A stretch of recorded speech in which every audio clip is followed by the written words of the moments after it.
Hey, it's Alan, and I just wanted to let you know that you can now listen to the ongoing history of new music early and ad-free on Amazon Music, included with Prime. It's so hard to have a hit record these days. Hell, with all the music out there, it's nearly impossible to attract any kind of attention. All the noise and distractions and competition. If you're a new band with a debut record, you've got anywhere from 6 to 13 weeks to make an impression once that first single comes out. If you fail to achieve significant traction with radio and retail and with fans during that short window, you are in trouble.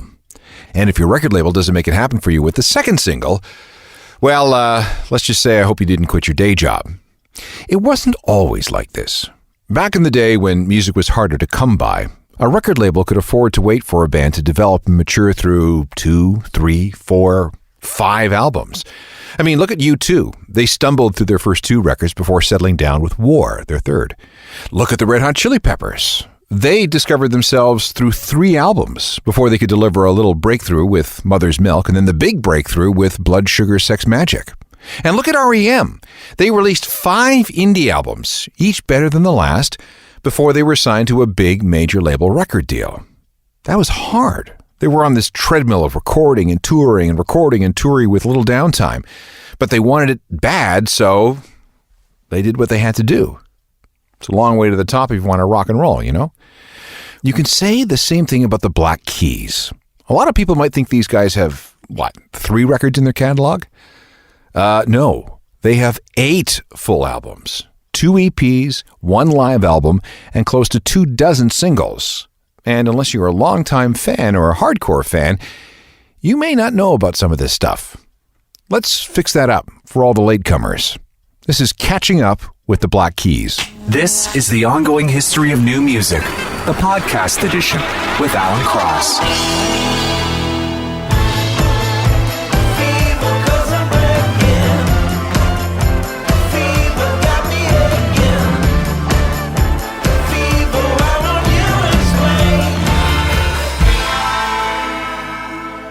The Black Keys and Fever from their 8th studio album, Turn Blue, which came out on May 12, 2014.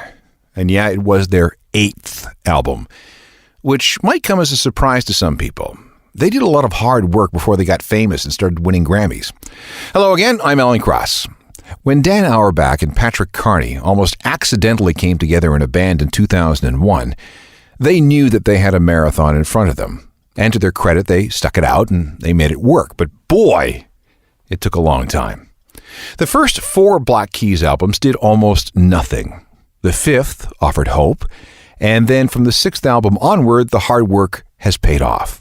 What I'd like to do is pull out some of these lesser-known Black Keys albums to shed some light on how these guys developed over the last decade and a half and see if we can maybe hear their evolution. And I think we can.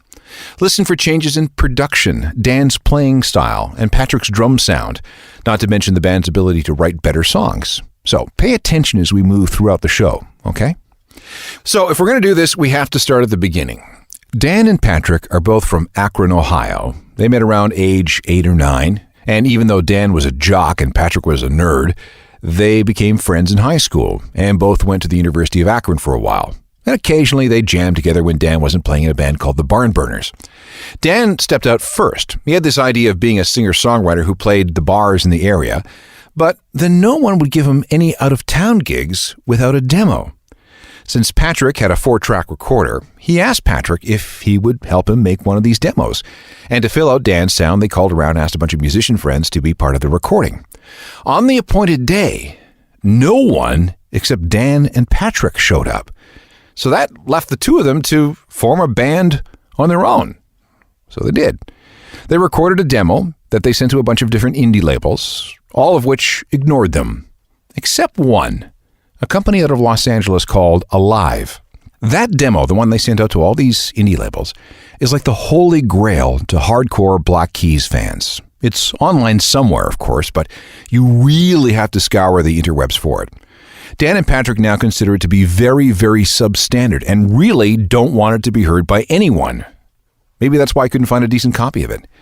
And there were 3 keys on this record, by the way. There was Dan, there was Patrick, and Gary Flumovar, a friend of Dan's younger brother who was also there to play keyboards.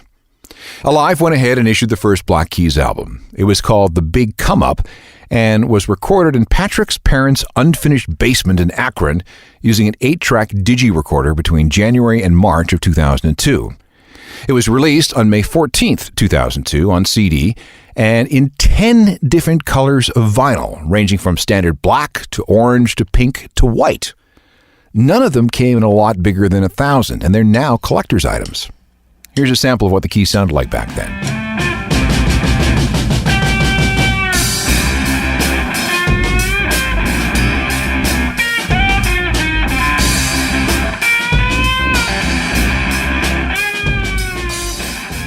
Early Black Keys from 2002. The track is Leavin' Trunk. It's from the first record, The Big Come Up.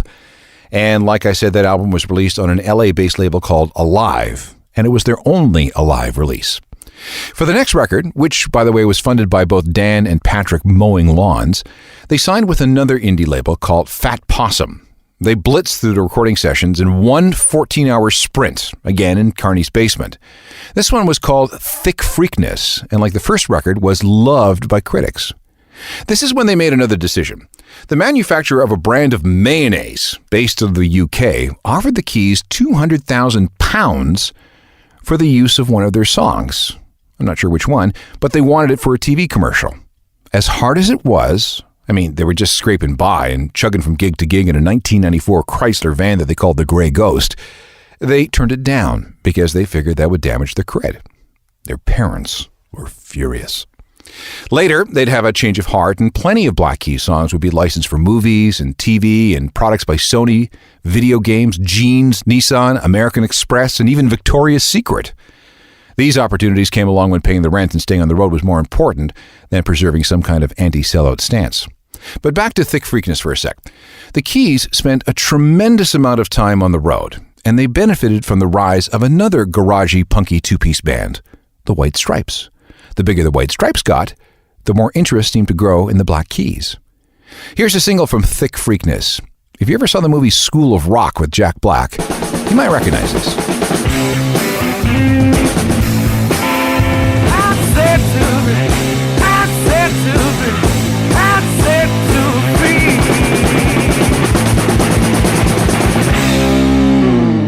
The Black Keys and Set You Free from their 2003 album Thick Freakness, which, by the way, didn't translate very well for the Japanese release. So that's why they decided to call it Inazuma Rockin' Blues. Inazuma means lightning in Japanese.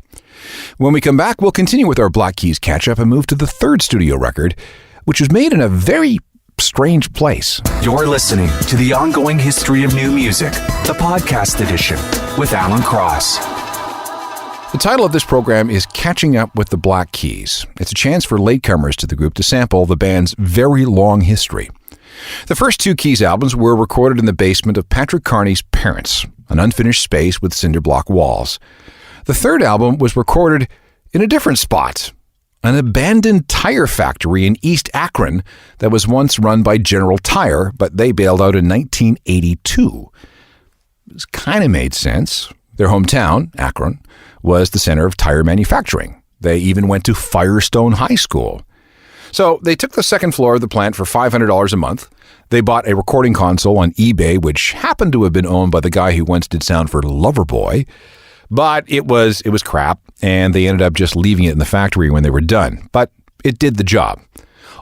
Oh, and all the recording tape they used was recycled stuff that they begged from their label. Because of various glitches with the space and the gear, it took 5 full months to make this record. In the end, they called it, well, what else? Rubber Factory. More good reviews, a slot at Lollapalooza, a shot on David Letterman, and it was their first album to break into the top 200 album chart. Okay, it's peaked at 143, but, you know, still. In your car.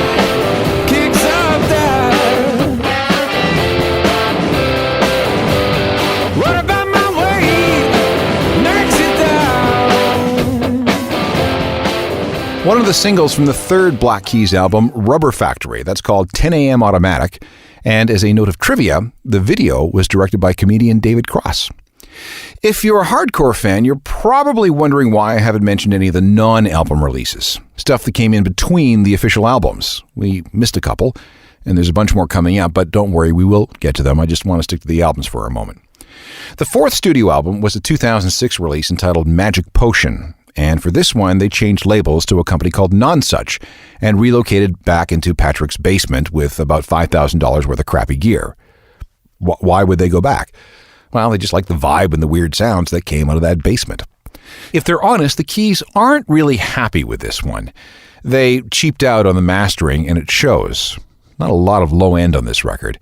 On the plus side, this record sold better than the other three, reaching into the top 100 on the American album charts and as high as number 12 in Australia. That was encouraging. And so was the fact that they were now playing decent-sized theaters of 1,000 people or more.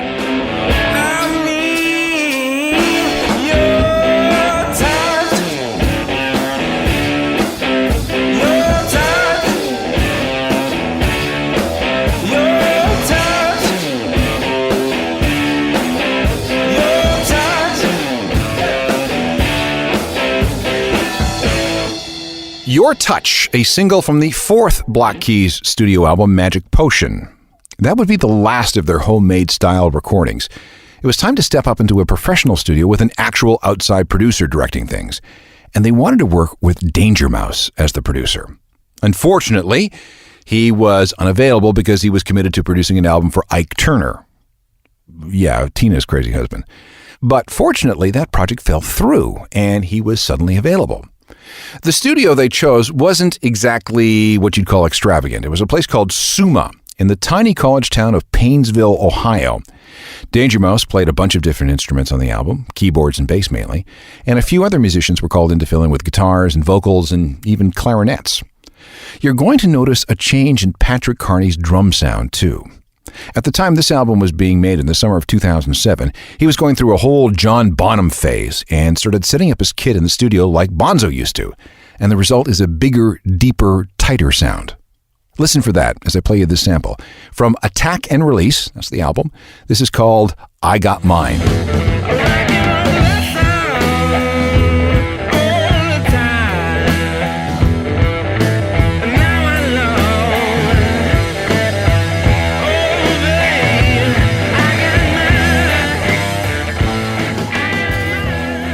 The second single from the fifth Black Keys studio album.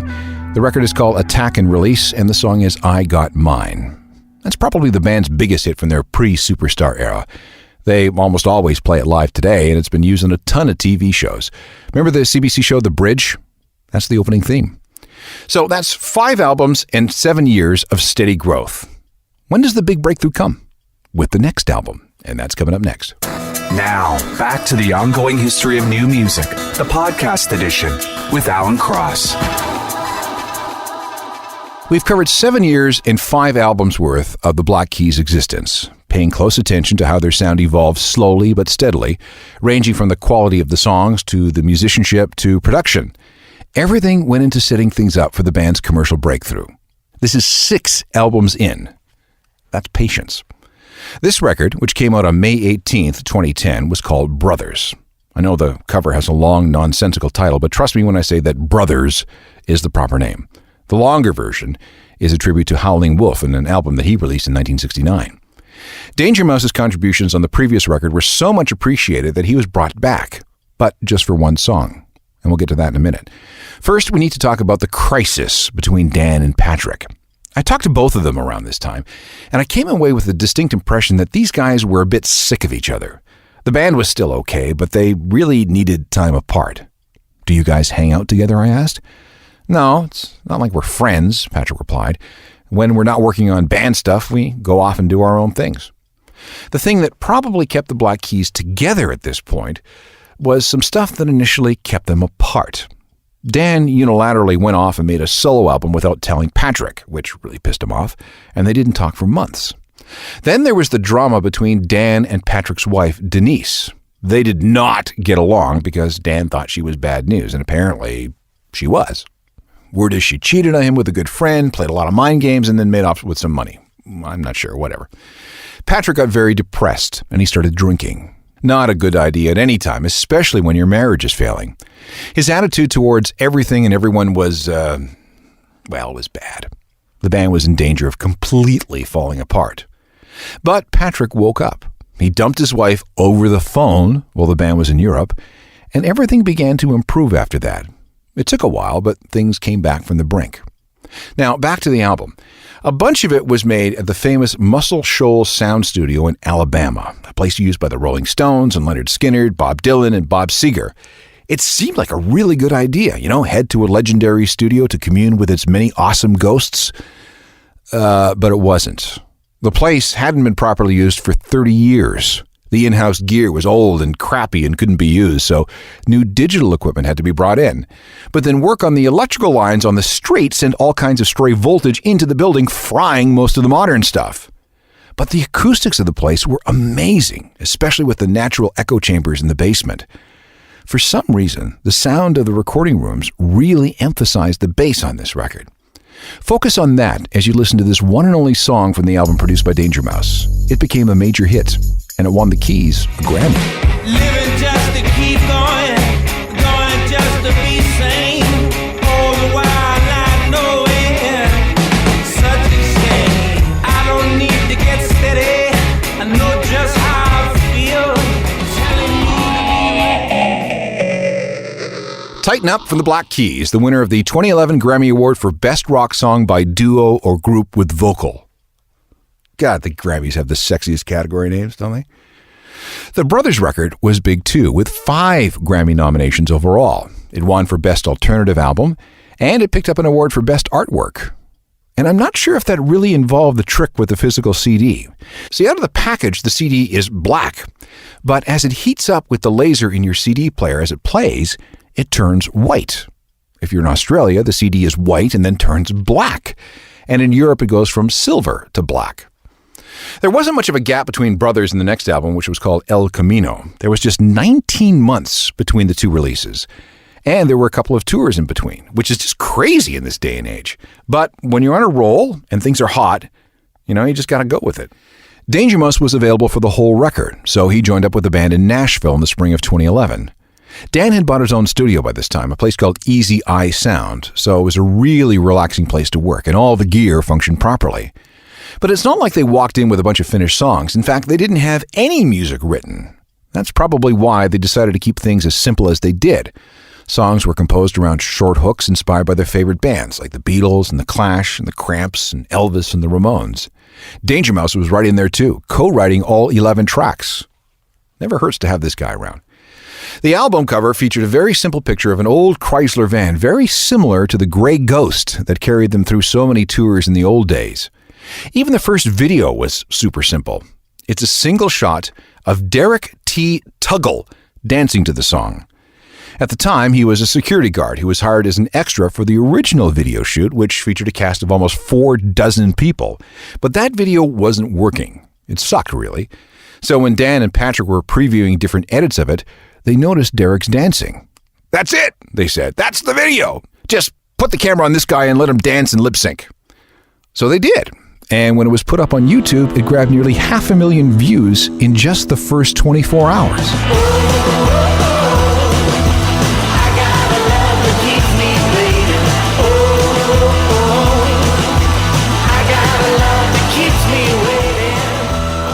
Love that video with Derek T. Tuggle's dancing.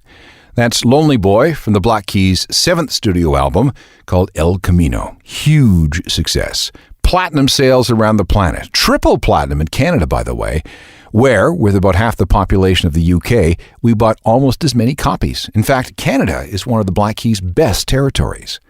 Best Rock Album at the Grammys. 2 more awards went to Just Lonely Boy. And as an added bonus, Dan Auerbach won Producer of the Year. After that, it was time for a break. I mean, they earned it, right? Turn Blue, the 8th album, was recorded in fits and starts over more than a year and a half before being released on May 12, 2014. And just like Brothers was Patrick Carney's divorce album, this one was informed by Dan's divorce. Spend some time with the lyrics and you'll hear all about it. And this was a weird divorce, too. Maybe you heard about the story about Dan and his wife fighting over custody of a lock of Bob Dylan's hair in the separation. That's actually not what it was about. They were battling over a poster where Bob had really big hair, and they called that poster Bob Dylan's Hair, and, well, you can see how things got lost in translation. A couple of things about this record. Its existence was announced by Mike Tyson, yes, him, in a tweet. The title was co-opted from a catchphrase by a dude named Ghoulardi, who hosted a late-night horror movie show in Cleveland back in the 1960s, so it's kind of an homage to him. And the cover is also a nod to Ghoulardi's interest in movies that feature mind control, brainwashing, and hypnotism. There were 5 singles from the album, so there's lots to choose from. And I want to play you the opener, which sounds like it could have been written by Pink Floyd back in the 1970s. And now that you've been reminded about Dan Auerbach's divorce situation during the writing and recording of this album, the title, Weight of Love, makes a lot more sense, doesn't it?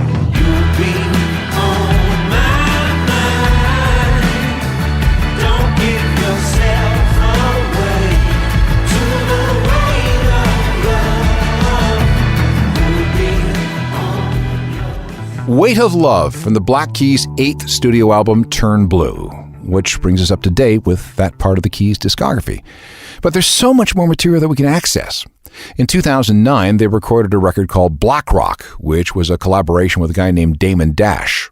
Lots of R&B and hip-hop guests on that album. It's very good. There were at least 2 EPs, one of which is called The Moan from 2004, and a tribute record called Chulahoma, which is dedicated to a blues singer named Junior Kimbrough. Dan was a big fan of this guy in high school. In fact, listening to Kimbrough while smoking a lot of dope helped him decide to pursue the guitar full time. Dan Auerbach has that 2009 solo album entitled Keep It Hid. He's also in demand as a producer. He did a record by Dr. John and another by a group called Hacienda. At around the same time that record came out, Patrick Carney was watching an indie band called Drummer, who was signed to his Audio Eagle Records. All the guys in the band were drummers with other bands, and Patrick joined them in the studio where he played bass. He produced part of the Sheepdogs' 2012 debut record along with albums by Tennis and Tobias Jesso Jr. And before we wrap up, I want to play you something from an official bootleg. It was recorded like a bootleg, but was released with the approval of the Black Keys. It's simply called Live in Austin and dates all the way back to a show they played on October 24th, 2003 at a place called Emos when the band was touring the Thick Freakness album. And how's this for a modern twist? The album's first release came as a podcast. 'Cause you have no friends to pacify your soul. But then inside An official bootleg from the Black Keys. That's Hard Row, an early single, captured in Austin, Texas on October 24th, 2003. Back in a moment. More of the ongoing history of new music, the podcast edition with Alan Cross. There. If you're a latecomer to the Black Keys, you're on your way to being all caught up. And even if you've been with the band for a while, this is a reminder of just how much stuff they've done since 2001. And we only touched on things like collectibles, side projects, weird videos, and the various tours. If you're so inclined, you have a lot of work ahead of you if you're going to become a Black Keys superfan. Meanwhile, watch for me at my website, ajournalofmusicalthings.com. And you are getting the newsletter, right? Free every weekday. Tons of music news for you by 10 a.m. Eastern. Plus, I'm on Twitter and Facebook, Instagram, and Google+. And if you want to send me just an email, the address is Alan, that's ALAN, at alancross.ca. Bottom line is that if you need me, you can find me. Technical productions by Rob Johnston. Talk to you next time. I'm Alan Cross. You've been listening to the ongoing history of new music, the podcast edition with Alan Cross. Subscribe to the podcast at iTunes and through Google Play.